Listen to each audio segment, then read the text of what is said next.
So one of my viewers asked me if I can make a reaction to this video. It's called Australian Culture Shock, 10 Weird Things About Life in Australia. So yeah, really interested to see what some weird things about life in Australia are. To me, like, living in Australia just seems like a great thing, man. Like, anybody I've ever talked to that moved to Australia just seems like they have the best life. No one wants to go back to their home country. Like, I've got friends from different countries who have moved to Australia. Anybody that goes there just like loves life. It's like an amazing quality of life. So I'm interested to see the weird things about life in Australia, maybe the things we don't hear about normally. So let's check this out. What's going on, guys? I'm Pete from Aussie English. Welcome to this episode today where I'm going to be talking about culture shock in Australia. Let's get into it. You can tell me if you're from Australia, what's weird. Right, so I was about recently living in chatting to Australia. my wife, trying to come up with a list of things that she had culture shock with when she came to Australia. So if you don't know, my wife is originally from Brazil. Hey Hakel, if you're watching. And so she came to Australia, and obviously Brazil is a different country, different culture. When she got to Australia, there were a bunch of different things that she found strange. Cultural aspects of Australian life that she found different, weird, strange. So I made a list, and now let's go through 10 of those things, okay? And let me know in the comments below if you found them weird as well. All right. Number 1. Cars are incredibly cheap secondhand in Australia. So cars in Australia are actually really expensive when they're new, at least as far as I know, comparatively speaking, especially if you get into luxury cars like European luxury cars like Mercedes, BMW and Audi. In Australia, we used to have the Ford and Holden manufacturers here building the cars in Australia. They no longer do that. When they did that though, the government put tax on any cars that were luxury cars more than $60,000. And so you'll find that a lot of these cars from overseas that are luxury cars, especially those from Europe, will be very expensive compared to other places in the world. She also found that second-hand cars were incredibly cheap. In Brazil, cars, whether new or second-hand, are apparently much more expensive, relatively speaking, than they are here. For instance, when I bought my second-hand Ford Falcon that I got recently, I recently gave it away though, but when I bought that second-hand, it was about 12 years old and it cost me $3,000. When I bought my first Holden wagon, again, it was about 18 years old and it cost me $2,500. So it wasn't very much at all. So there you go. In Australia, cars, if they're second-hand, can be incredibly cheap. Number 2. That's actually interesting to me as well. I live in Malaysia and cars here they either are super expensive or super cheap. It's like maybe similar here for foreign cars, but actually taxes almost, it can be up to like 100%. The cost of like foreign cars can be almost double what they are like in the country of origin for these cars, because they don't have a lot of foreign manufacturers here, whereas the local manufacturers like Perodua, Proton are very cheap in comparison, and even second-hand cars here are expensive as well. That's why I think it'd be actually quite good, because for me anyway, I'd probably buy a second-hand car if anything, because buying a new car is just like such a drop off. It's like a depreciating asset, so like you don't really want to spend too much on a brand new car. So the sound of having like cheap second-hand cars actually sounds like a very good thing. 2. Cuts of meat.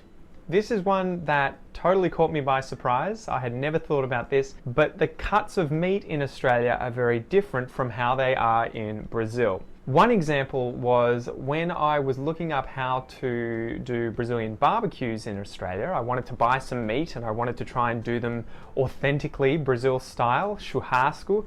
I tried to get the cut of meat for picanha. Picanha is a style of Brazilian barbecue where they buy the rump part of the beef, like from the bull, right? And they put salt on it, there's fat on the beef, and they do it on a barbecue. I tried to go and get this and I couldn't find it anywhere. I couldn't find the picanha cut of meat at any different butchers that I went to. So I had to specifically ask them to get the entire part of the cow that they normally chop up into different cuts and remove that part for me to then use, because actually for them, they would chop it up and use it as porterhouse steaks, which were cut through that slice of meat, usually like this, as opposed to taking out the whole section, the rump section, and using that instead. So I had no idea that the cuts of meat in Australia are very different from those in Brazil. And if you want to get the certain cuts of meat that you want to use from other cultures, other countries, you might have to go and specifically ask a butcher to cut them for you. That's interesting as well. Like, not really with regards to the cut of meat, but here in Malaysia, you have a lot of local beef and local meat and stuff like that. But actually, everywhere the premium beef is always Australian beef. I think because like Australia is probably the closest sort of Western country to Malaysia and to Asia. Any supermarket you go, if you want good beef or just like relatively normal beef, the local one is not really good at all. It's always Australian beef, man. Like, that's where you can get good steaks here. It's always Australian steak. Number 3, toilet paper. Toilet paper. So I was aware that toilet paper isn't a universal thing when I went to Southeast Asia for the first time. I went to Indonesia, where some of the motels and hotels would have toilet paper because I guess they were used to foreigners from the West coming to Indonesia. But a lot of the time they had a hole in the ground and a bucket of water that you would use to wash yourself. I've not seen that. Makes sense. But in Australia we use toilet paper. One thing that was shocking to Kel was the fact that in Australia you can flush toilet paper down the toilet, because in Brazil the sewer system isn't set up to be able to handle flushing of toilet paper, so instead of flushing it you have to put it in a bin next to the toilet and empty that every day. So there you go. Toilet paper was one of those strange things in Australia that you can flush down the toilet. I mean, that's the same for me as UK, like we flush the toilet paper down. But that, when he's talking about Southeast Asia, that is the thing, man. Like here, it's so weird because you can go to like a mall, go to the toilet or go to the bathroom.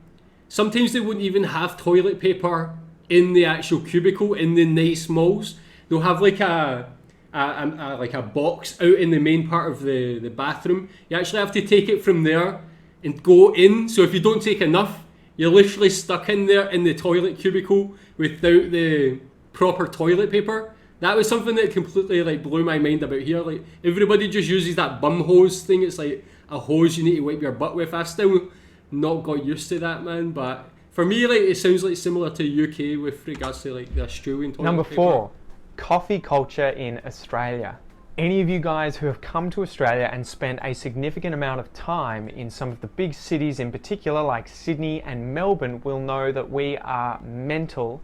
We are crazy about our coffee. We take that stuff I've seen that when I visited seriously. Melbourne, actually. There A lot are of cafes. probably hundreds of cafes in the CBDs of Sydney and Melbourne alone. The quality of the beans that are used, the variety of different coffees that you can get, and the artisanry that is used, the skill with which people are trained up to make the coffee is pretty much as good as it ever gets anywhere in the world, at least I'm told, right? I used to work in a cafe and that was one of the things they prided themselves most on, the quality of their coffee.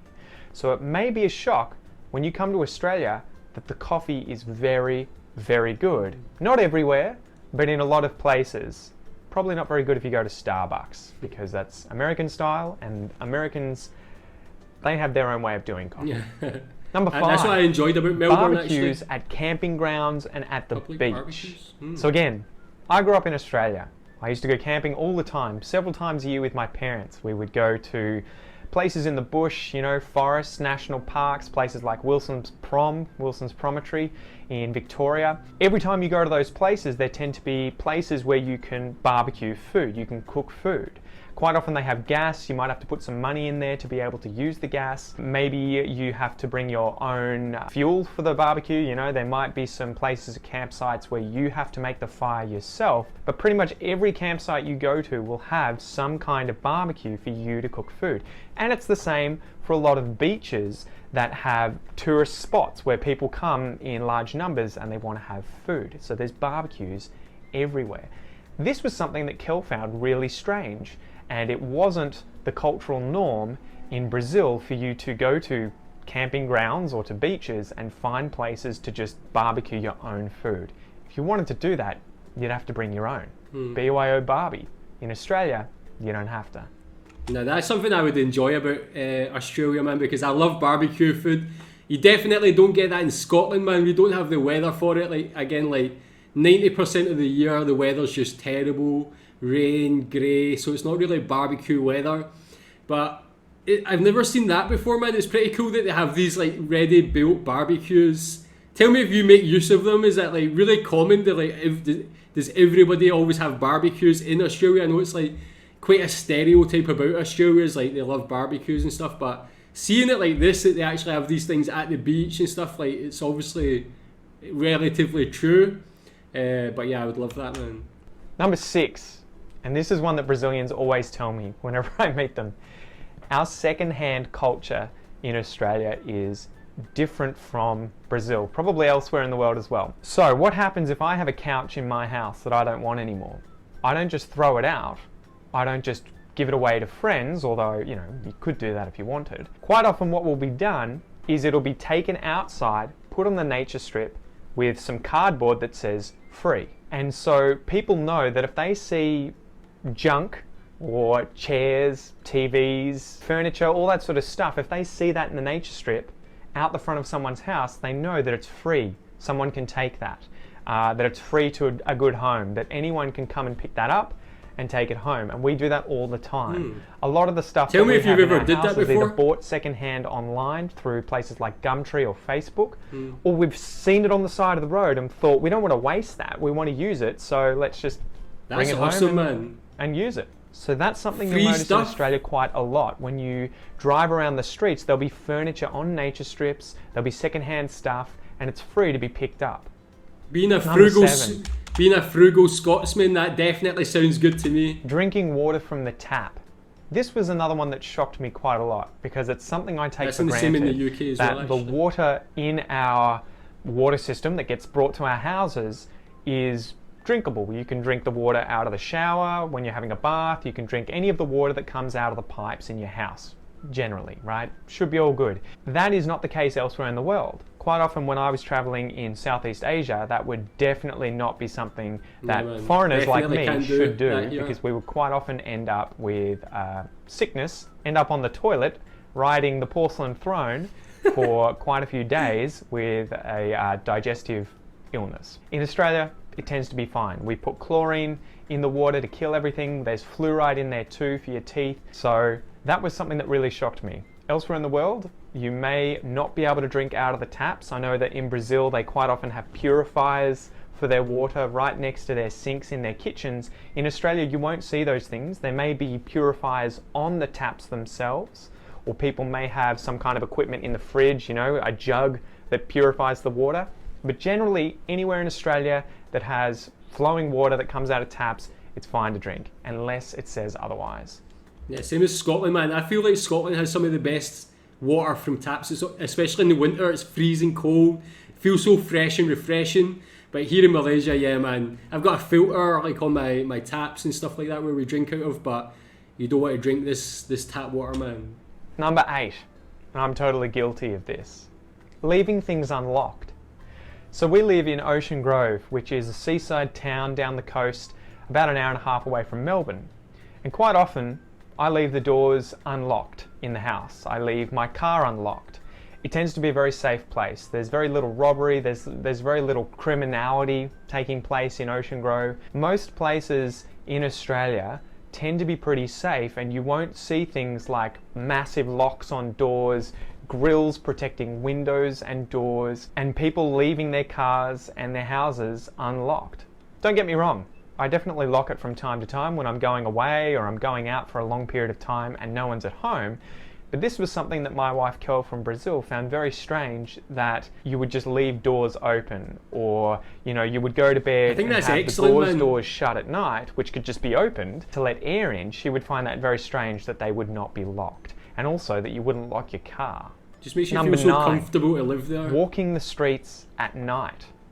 So when I met my wife, I was living in Melbourne, in North Melbourne, and quite often I would be busy during the day studying, and then I would go to the gym, I would go and do jiu-jitsu, I would come home, and at maybe 10 or 11 o'clock at night, I would go for a run or I'd go for a walk, listen to a podcast, and just walk around the streets. I would walk through some of the parks like Royal Park or Princes Park, and I'd be like, it's not a problem. That was a massive no-no for Kel. That was something that she would never, ever, ever do, because in Brazil, it's relatively unsafe to walk around by yourself at night, especially in places like parks where there's no light. So that was something that kind of shocked me as well. I was like, well, it's Australia. Well, it's pretty safe here. You can sort of walk around anywhere and it's, you're fine. Obviously, we have our own fair share of crime and sometimes bad things do happen to people, but usually you can walk around at night, especially in somewhere like a CBD, a city like Melbourne or Sydney,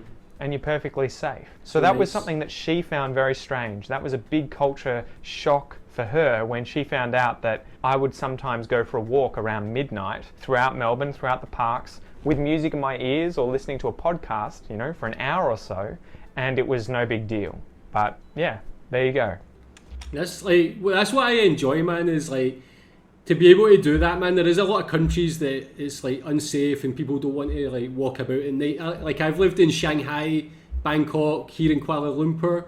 I've always felt safe walking around any time of day, any area. I feel like even it's more dodgy from Glasgow, where I'm from, to walk about in some areas at night than any of these other places. But when you tell local people in these countries, like in China, Thailand or Malaysia, you tell them you've been walking around, they're like, are you sure? Like they think it's so unsafe themselves, but I guess it's maybe different people's perceptions on what is safe, and or maybe it's just dangerous here and I just don't really take any notice of it. But I like that about Australia, that you can just go for a walk and feel safe, man. Number 10, guys, the very last one for this episode in Australia is that there is very little rubbish or littering in Australia compared to a lot of other countries. Culturally, this is a big no-no. So I cringe every time I see someone smoking who throws their cigarette butt on the ground, because usually there's a bin within walking distance that they could just put the cigarette out and throw it in the bin. The same with throwing newspapers or any kind of rubbish, bottles, whatever it is, on the ground. That tends to be a very big social no-no. You don't do that. You put it in the trash. We have bins all over the country, in parks, on streets, where you can throw your rubbish out. So in Australia, littering, it occurs, people definitely litter, but it is a social no-no. You will quite often be yelled at, or people will say something if you do that in front of people, okay? So that's it for this episode, guys. I hope you enjoyed it. Make sure to let me know down in the comments below. Okay, man, that was really enjoyable, man. I don't think for me, coming from Scotland, they're not so much weird, because actually it seems like just like what makes Australia a good place to live, like just keeping it tidy and feeling safe, not having to lock your door, being able to walk around at nights and stuff like that. But so coming from Scotland, it's quite similar. But I know that a lot of countries worldwide, like in South America, as you mentioned, in Asia, that would probably be very abnormal for them. So I actually really enjoyed that. That was quite interesting to just get to know a bit more about Australia. And for me, it just actually makes it even more enticing to actually want to like live there or something. It just sounds like a great place, man. So tell me what you think about these. What's the weirdest thing about living in Australia? Tell me in the comments. Thanks.